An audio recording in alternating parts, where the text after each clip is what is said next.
Your Excellencies, ladies and gentlemen, dear friends, it is a great honor to be with you.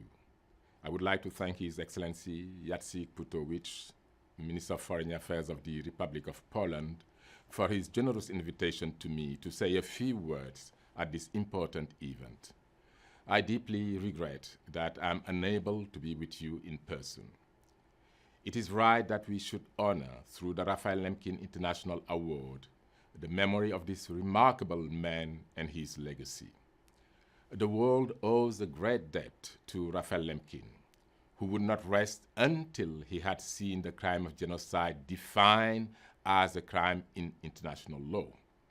It is significant that the Convention on the Prevention and Punishment of the Crime of Genocide, adopted on 9 December 1948, was the first international human rights convention to be adopted by the newly formed United Nations General Assembly.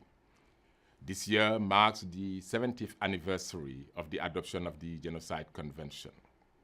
The convention remains as relevant today as it was 70 years ago. And to underline its importance, I have launched an appeal for the universal ratification of the convention by 9 December 2018. So far, 149 states have ratified. All should do so. It is appropriate that this award ceremony should take place in Kigali, just a week after events to mark the terrible events that took place here in 1994, the genocide against the Tutsi, in which moderate Hutu, Twa, and others who opposed were also killed. We reflect on these events at a time when many countries are deeply divided, their population caught up in armed conflict in which atrocities have become the norm rather than the exception.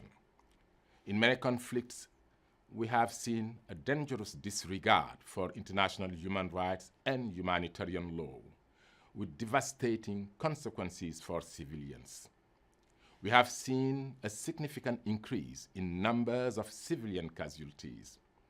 Millions of peoples have been forced to flee their homes to seek places of greater safety.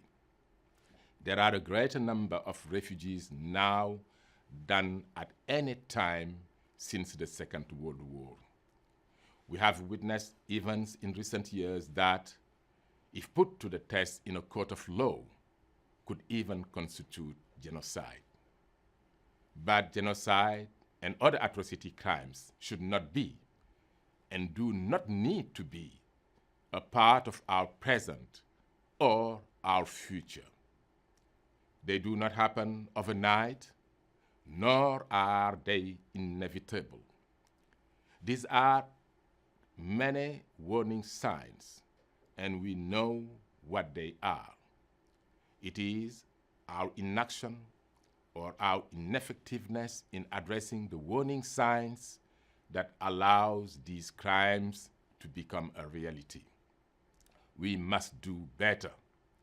States have the primary responsibility to protect populations by preventing atrocity crimes, but we all share this responsibility.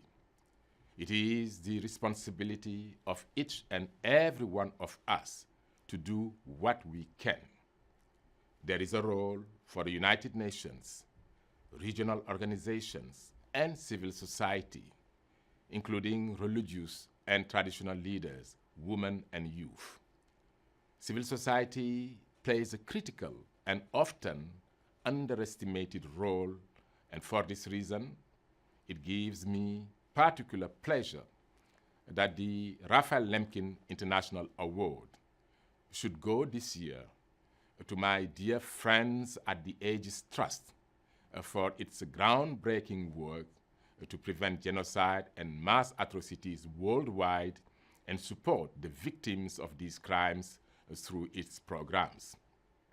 I'm delighted that the Aegis Trust should be recognized in this way, including its support for the Kigali Genocide Memorial Center, the Genocide Archive, and the Rebuilding Lives program, which provides support to survivors of the genocide. The close collaboration between the Aegis Trust and the government of Rwanda has been instrumental to the success of these projects. We are most effective when we join efforts. We must exercise umuganda, or come together with a common purpose to prevent the preventable and counter the cruelty taking place in the world. Rwanda teaches us this essential lesson.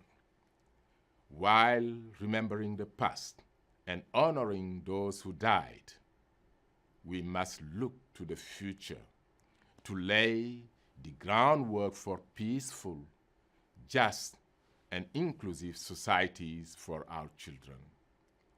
Let us reaffirm our commitment to each other, making the promise of never again a reality. I thank you for your attention.